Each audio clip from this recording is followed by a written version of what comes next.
দর্শক, বিশ্ব রাজনীতির মঞ্চে চীন এখন একটি উদীয়মান শক্তি। অর্থনীতি, প্রযুক্তি, সামরিক সক্ষমতা থেকে শুরু করে ভূ রাজনীতি, প্রতিটি ক্ষেত্রেই বেইজিংয়ের প্রভাব আজ অনস্বীকার্য। আর বাংলাদেশের জন্য এই সম্পর্ক আরও বেশি গুরুত্বপূর্ণ। চীন বাংলাদেশের বৃহত্তম বাণিজ্যিক অংশীদার, অবকাঠামো উন্নয়নের অন্যতম প্রধান বিনিয়োগকারী এবং প্রতিরক্ষা সরঞ্জামের বড় যোগানদাতা।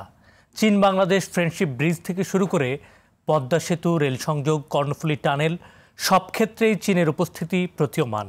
কিন্তু এই অর্থনৈতিক সম্পর্কের পাশাপাশি রয়েছে ভূ রাজনৈতিক গুরুত্ব। বিশেষ করে ইন্দো প্যাসিফিক অঞ্চলকে কেন্দ্র করে সক্ষমতা প্রমাণের যে প্রতিযোগিতা চলছে, তার প্রেক্ষিতে ঢাকা বেইজিং সম্পর্ক নতুন মাত্রা পেয়েছে। প্রিয় দর্শক, আরটিভি এবং চায়না মিডিয়া গ্রুপ সিএমজির সহযোগিতায় আমাদের নিয়মিত সাপ্তাহিক আয়োজন China focus.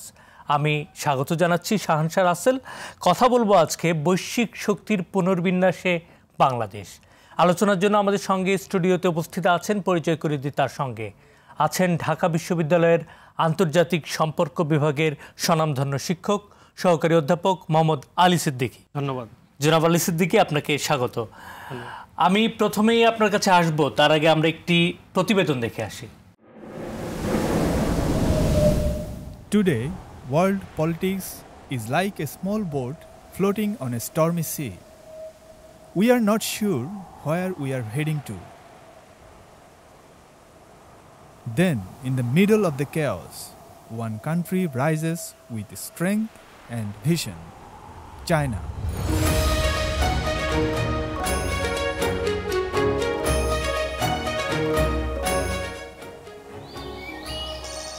The sail that keeps the boat steady and can guide it toward true development.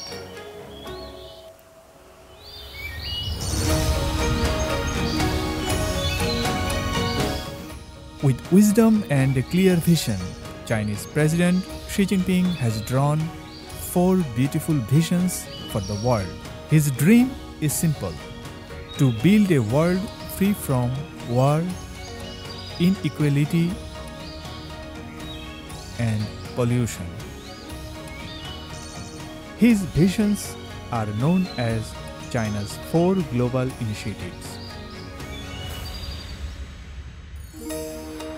First comes the Global Development Initiative, or GDI. President Xi Jinping announced it on September 2021 at the United Nations General Assembly. The main goal of this initiative is to face global challenges together, speed up recovery after COVID-19, and create new chances for sustainable development.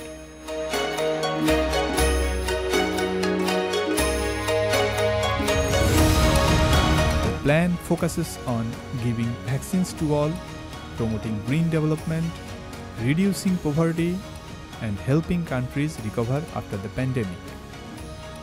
To make it happen, China is promoting several tools such as Belt and Road Initiative, South-South cooperation projects, health diplomacy, and partnerships through multilateral forums. President Xi understood that just wanting development is not enough. The world cannot move forward if there are barriers on the way. To remove those barriers, all countries must work hand in hand. On April 2022, at the Boao Forum, President Xi announced the Global Security Initiative, GSI.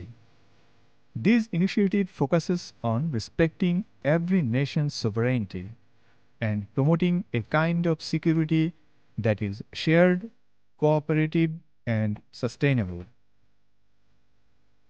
In March 2023, President Xi introduced the Global Civilization Initiative, GCI, an idea built on respect for diversity and cultural harmony.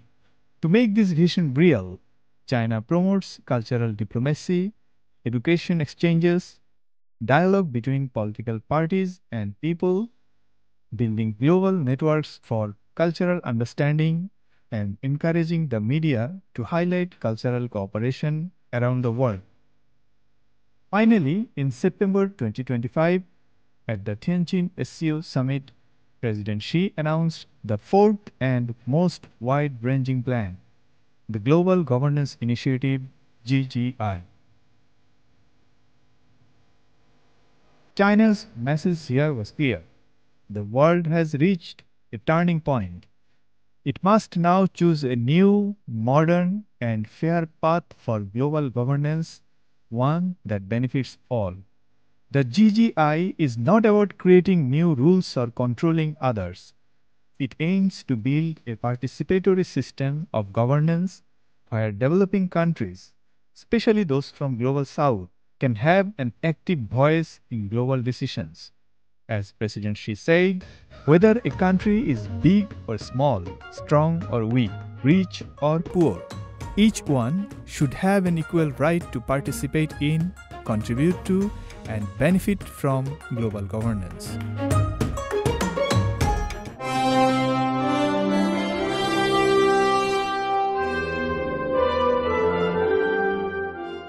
জি, জনাব আলী সিদ্দিকী, আপনি দেখছিলেন বিশ্ব ব্যবস্থা গঠনে president শির 4টি ইনিশিয়েটিভের কথা, বৈশ্বিক যে উদ্যোগের কথাগুলো বলা হচ্ছে, এই বিষয়টিকে আপনি কিভাবে মূল্যায়ন করেন?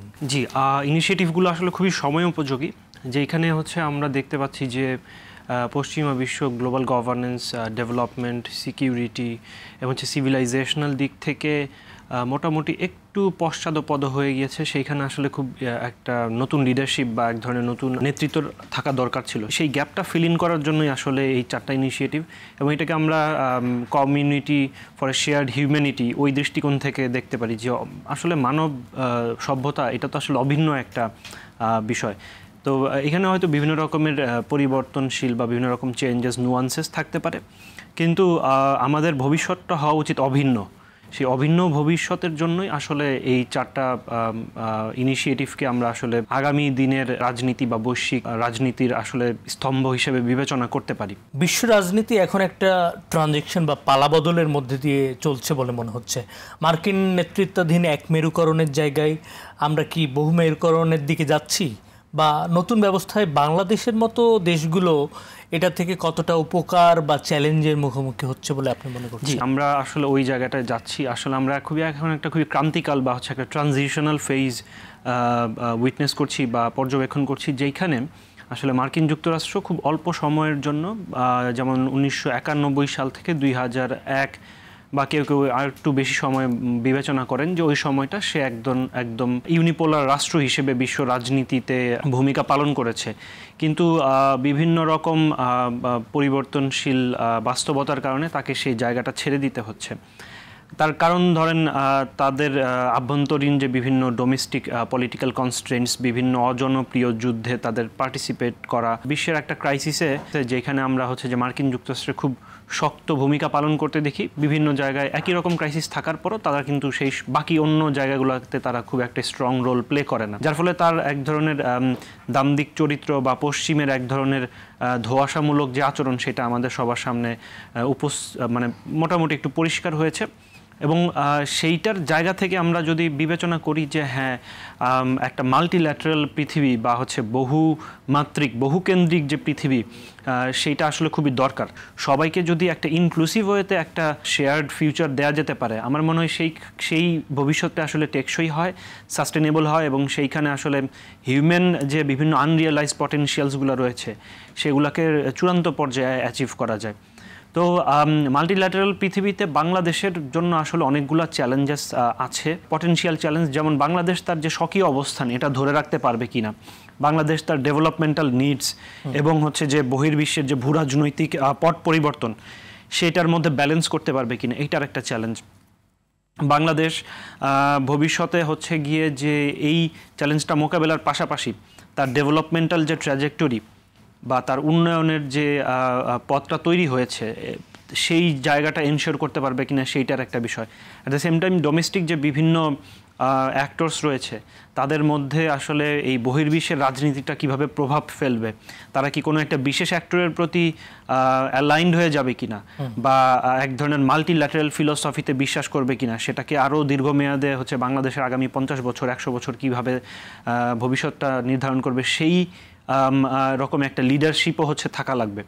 তো ডেফিনেটলি আমি মনে করি যে মাল্টিল্যাটারাল পৃথিবীতে বাংলাদেশের জন্য আসলে কিছু সম্ভাবনাও যেমন রয়েছে, ঠিক একইভাবে অনেকগুলো আসলে চ্যালেঞ্জও রয়েছে। জনাব আলী সিদ্দিকী, আমরা এই বিষয় নিয়ে আরও কথা বলবো। এই পর্যায়ে আমাদের নিতে হচ্ছে ছোট্ট একটি বিরতি। প্রিয় দর্শক, আপনারা দেখছেন RTV এবং চায়না মিডিয়া গ্রুপের সহযোগিতায় আলোচনা অনুষ্ঠান চায়না ফোকাস। এই পর্যায়ে নিচ্ছি ছোট্ট একটি বিরতি, সঙ্গেই থাকুন।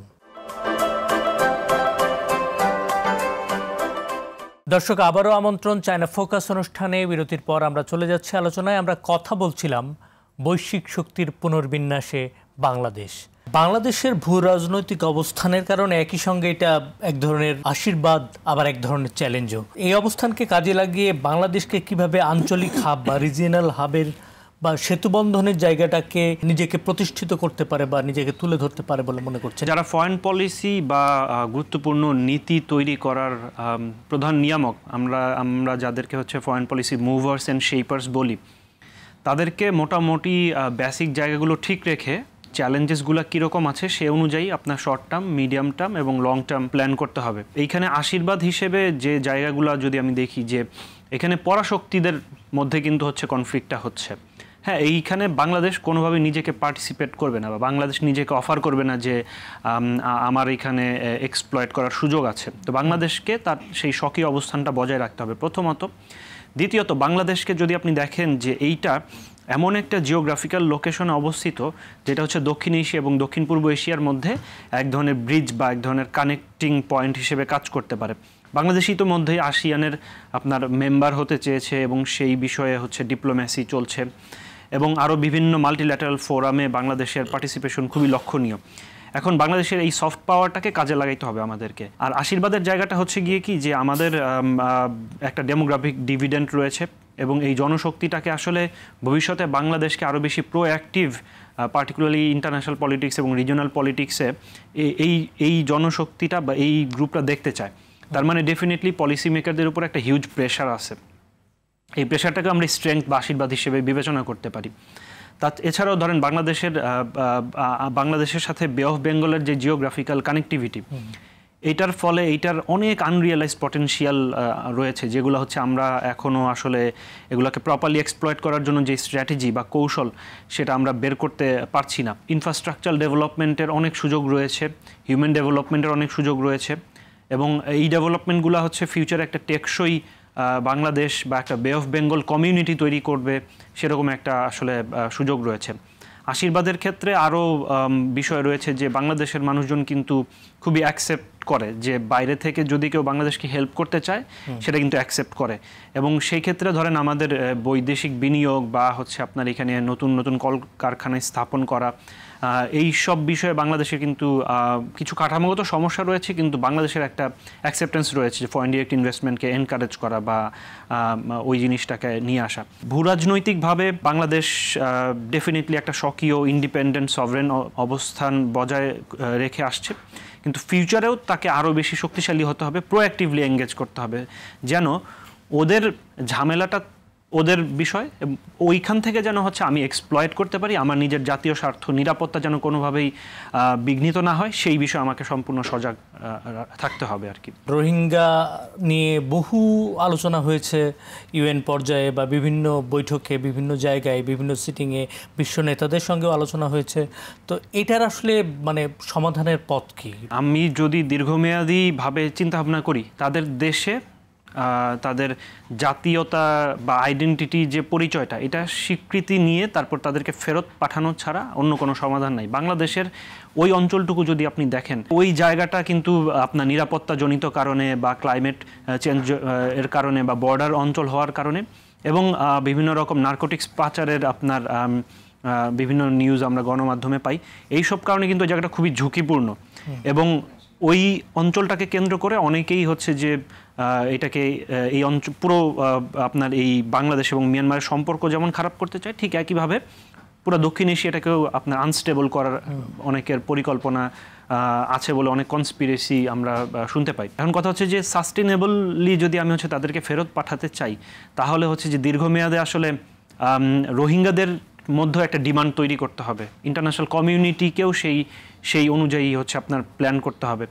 এইখানে বৃহৎ পরাশক্তিদের এক ধরনের ইনঅ্যাক্টিভিটি আমরা দেখতে পাই। ধরেন রাশিয়া ইউক্রেন ইস্যুতে যেভাবে শরণার্থীদেরকে সাহায্য করা, অন্যান্য দেশে সেটেল করা বা বিভিন্ন আর্থিক সাহায্য দেওয়া, সেইটা কিন্তু মানে ছিল না, এবং একটা সময় পর এসে পুরো গ্লোবাল মিডিয়ার অ্যাটেনশনটা ওই দিকে চলে গিয়েছে, এবং এইখানে রোহিঙ্গাদের ফান্ডও হচ্ছে প্রায় বন্ধ হয়ে যায় অবস্থা।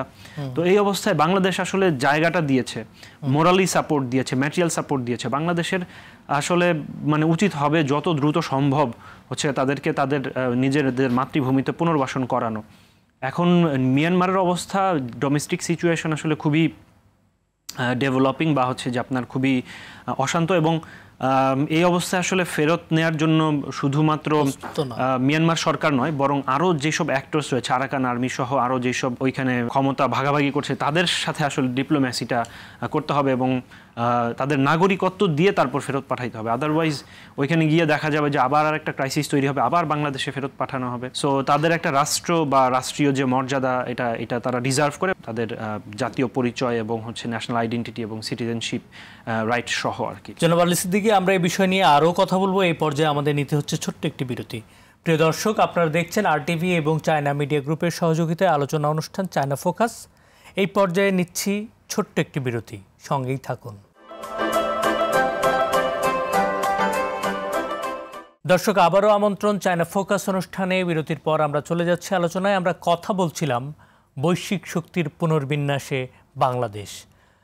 জনাব আলী সিদ্দিকী, বাংলাদেশে তিস্তা পরিকল্পনাটা, আসলে তিস্তা মহাপ্রকল্পটা একটা বড় ইস্যু, এবং এই ইস্যুটা নিয়ে চীনের বিনিয়োগের কথা আমরা শুনেছি, এবং ওটা অনেক দূরে গিয়ে যাচ্ছে বা সম্ভবত খুব দ্রুতই এই প্রজেক্ট শুরু হয়ে যাবে।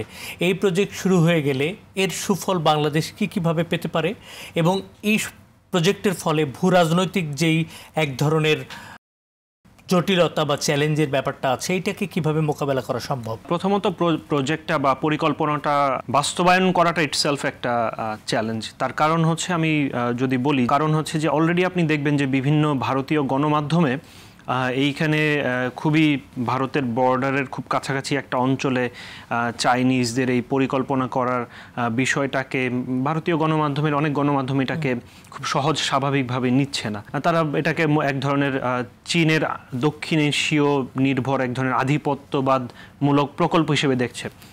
এইটা একদম এন্টায়ারলি একটা মিসকনসেপশন। তার কারণ হচ্ছে, আপনি যদি দেখেন ওই সময়টা আপনার যদি তিস্তা পরিকল্পনাটা যদি বাস্তবায়ন করা হয়, তাহলে এই অঞ্চলের হচ্ছে আপনার মানুষজন প্রচণ্ড রকমের হচ্ছে আপনার উপকৃত হবে। কিভাবে? আপনার নদী শাসনের দিক থেকে, আপনার বিভিন্ন জীববৈচিত্র্য সংরক্ষণের দিক থেকে, মানুষের বিভিন্ন রকমের কর্মসংস্থানের সুযোগ তৈরি হবে, আপনার কৃষিজ পণ্য নির্ভর বিভিন্ন রকম ইন্ডাস্ট্রি এবং হচ্ছে অ্যাগ্রেরিয়ান সেক্টর পুনর্জীবন পাবে, এবং হিউম্যান পটেনশিয়াল যদি আপনি বিবেচনা করেন, এটা লিমিটলেস। ওই অঞ্চলের শুধুমাত্র মানুষজন উপকৃত হচ্ছে না, এটা পুরো দেশের জন্য কিন্তু এবং পুরো অঞ্চলের জন্য কিন্তু উপকৃত হচ্ছে। সমস্যাটা হচ্ছে যে যখন আমাদেরকে বোঝানো হয় যে এই রিলেটিভ গেইনগুলা ভারতের পক্ষে যাচ্ছে না, বা ভারত গণমাধ্যমে বলছে যে এইটা চীনের আধিপত্যবাদ প্রকাশ করার এক ধরনের প্রক্রিয়া, কিন্তু অতি সম্প্রতি আপনারা দেখবেন যে ভূরাজনৈতিকগতভাবে ভারত এবং চীন কিন্তু খুব কাছাকাছি এসছে। গত 5 বছর তাদের মধ্যে কোনো ডিরেক্ট ফ্লাইট ছিল না, যেটা সম্প্রতি এটা চালু হয়েছে। তো তাদের সম্পর্কের বরফটা বা সম্পর্কের টানাপোড়েনটা যখন হচ্ছে কমছে বা বরফটা যখন গলছে, তখন ডেফিনেটলি এইটাকে আসলে নেগেটিভলি দেখার কোনো সুযোগ নেই, প্রথমত। দ্বিতীয়ত হচ্ছে গিয়ে যে এই অঞ্চলের মানুষজন যখন হচ্ছে আপনার এই তিস্তা মহাপরিকল্পনার ফলে আপনার বিভিন্ন রকম অ্যাগ্রো বিজনেস বা হচ্ছে আপনার বায়োডাইভার্সিটি প্রোটেকশন বা নদী শাসনমূলক ব্যবস্থায় যখন পার্টিসিপেট করবে, তাদের নিজেদেরও কিন্তু অনেক কর্মসংস্থান হবে। তো যার ফলে কি হবে যে আপনার এক ধরনের মানুষের মধ্যে এক ধরনের এনটাইটেলডনেস আসবে, এবং তখন কিন্তু সে তার নিজের ভবিষ্যৎটা নিজেই গড়ে নিতে পারবে। দীর্ঘ সময় ধরে আসলে তিস্তা পরিকল্পনাটা উত্তর অঞ্চলের মানুষের জন্য একটা স্বপ্নের মতো ছিল, এবং সেটা বিভিন্ন ভূরাজনৈতিক কারণে এটা সম্ভব হয় নাই। কারণ যখনই বাংলাদেশ চীনের সাথে একটু ক্লোজ হওয়ার চেষ্টা করেছে বিভিন্ন ইনফ্রাস্ট্রাকচারাল ডেভেলপমেন্ট বা অন্যান্য ইস্যুতে, তখনই হচ্ছে আপনার বিভিন্ন গণমাধ্যম যেগুলো আসলে খুবই ক্ষুদ্র কিছু স্বার্থকে হচ্ছে আপনার প্রমোট করে, তারা এইটাকে হচ্ছে যে অ্যান্টি ইন্ডিয়ান পলিসি বা অ্যান্টি ওয়েস্ট পলিসি হিসেবে সেটাকে কিন্তু তারা ট্রান্সলেট করেছে, যেইটা আবার বাংলাদেশি জনগণদের জন্য এটা আসলে খুব একটা সহনীয় বা খুব একটা ভালো একটা এক্সপিরিয়েন্স ছিল না। ধরেন ভারত এবং চীনের মধ্যে যেহেতু সম্পর্কটা এখন উন্নয়ন ঘটছে, তো আমরা মনে করতে পারি যে তাদের মধ্যে টেনশনটা কমে আসলে ইভেনচুয়ালি এইটার একটা ট্রিকল ডাউন ইম্প্যাক্ট পড়বে আমাদের এই তিস্তা পরিকল্পনার উপরে। ভারতীয় গণমাধ্যমের এই যে প্রোপাগান্ডা স্বরূপ যে বিষয়গুলো, এটা আমরা বিগত সময়েও দেখে আসছি। আসলে মানে গণমাধ্যমের জায়গা থেকে বা একটা রাষ্ট্রের জায়গা থেকে আপনি যেটা বললেন যে হ্যাঁ, পজিটিভলি কিভাবে এটাকে ভালো অ্যাঙ্গেলে দেখানো যায়, তাহলে হয়তো বা দুই দেশেরই সম্পর্কের উন্নয়ন হয় বলে মনে হয়। পুরো আঞ্চলিক নিরাপত্তা, শান্তি এবং হচ্ছে আপনার উন্নয়নের জন্য জরুরি। জনাব আলী সিদ্দিকী, আমি যেটা জানতে চাচ্ছি এখন, ইউক্রেন রাশিয়া যুদ্ধ বা গাজা পরিস্থিতি বিশ্ব ব্যবস্থার দুর্বলতারই এক ধরনের প্রকাশ করে যে আমরা কি করছি, কি ধরনের আসলে হওয়া উচিত, আমরা কি আসলে বড় বড় দেশগুলো কি পারছি বা সেটেল ডাউন করে একটা সলিউশনের দিকে আসতে? তো আপনার কাছে কি মনে হয় এই সংঘাতগুলো কি আসলে গ্রেট পাওয়ার্সগুলোর মধ্যে প্রক্সি যুদ্ধ নাকি অন্য কিছু? আপনি কিভাবে দেখেন বিষয়টা? অ্যাবসলিউটলি প্রক্সি যুদ্ধ। কারণ ধরেন এইখানে তারা যে পার্টিসিপেট করছে, সরাসরি কিন্তু গ্রাউন্ড ট্রুপস পাঠাচ্ছে না যে আমি ওর পক্ষে পাঠাইলাম বা আমি তার পক্ষে পাঠালাম, কিন্তু তাদের এক ধরনের মোরাল এবং ম্যাটেরিয়াল সাপোর্ট কিন্তু রয়েছে। এবং এই যুদ্ধটা তাদের বিভিন্ন অত্যাধুনিক অস্ত্র প্রযুক্তি টেস্ট করার গ্রাউন্ড হিসেবে কিন্তু বিবেচনা হচ্ছে। সরাসরি তারা পার্টিসিপেট করছে না, কিন্তু তাদের হাতে যেসব সক্ষমতাগুলো রয়েছে, সামরিক সক্ষমতা বা মিলিটারি ক্যাপাবিলিটিস, সেগুলো কতখানি রিয়েল লাইফ সিচুয়েশনে আপনার হচ্ছে কাজ করবে সেটা টেস্ট করার এক ধরনের আপনার প্রক্রিয়া হিসেবে দেখা যায়। আর ডেফিনেটলি এটা একটা প্রক্সি ওয়ার। যখন হচ্ছে আমি সরাসরি যুদ্ধে, যে এটা তো ক্লিয়ার, আমি ল্যান্ড আর্মি পাঠাচ্ছি এবং সেইখানে আমি আমার কমান্ড কন্ট্রোল সেন্টার এস্টাবলিশ করছি, কিন্তু এইখানে ওই সকল ধরনের হেল্প, ম্যাটেরিয়াল বলেন, মোরাল বলেন, হেল্পটা যায়, কিন্তু রিয়েল লাইফ সিচুয়েশনে নিজের এক ধরনের অ্যাবসেন্সটা হচ্ছে বিশ্বকে দেখানো হয়। আসলে কিন্তু ডিটাচ না, রিয়েলিটিটা কিন্তু খুবই কমপ্লেক্স এবং খুবই সম্পর্কিত। এবং শুধুমাত্র অস্ত্র বেচা কেনা বা ট্রুপস পাঠানোর মধ্যে সীমাবদ্ধ না, এটা হচ্ছে মতাদর্শগত। যে আমি যদি পার্টিসিপেট না করি, দেন আমার অ্যালাই ফিল করবে যে আমি তাকে এক ধরনের ফলস প্রমিস দিয়েছি। সো সেই হিসাবে দেখতে গেলে এটা আসলে তাদের নিজস্ব মতাদর্শ, অবস্থান পরিষ্কার রাখার এক ধরনের আপনার টেস্টিং গ্রাউন্ড বা লিটমাস টেস্ট হিসেবে দেখা যেতে পারে। প্রক্সি ওয়ারে সাধারণত যেটা হয় যে সরাসরি পার্টিসিপেট না করে তাদের পছন্দের বিভিন্ন অ্যাক্টরের মধ্যে যে কোনো একটা সাইট বেছে নেওয়া হয় এবং সেই অনুযায়ী তাদেরকে মোরাল, ম্যাটেরিয়াল, অস্ত্র সহায়তা, টেকনোলজি সহায়তা, স্যাটেলাইট সহায়তা এইসব দেওয়া হয়। তো এখানে কিন্তু আমরা ওই রকম পরাশক্তিগুলোর এক ধরনের পার্টিসিপেশন মানে দেখতে পাচ্ছি। তো এটাকে ডেফিনেটলি হচ্ছে আমরা হচ্ছে এক ধরনের প্রক্সি ওয়ার হিসেবে কোয়ালিফাই করতে পারি।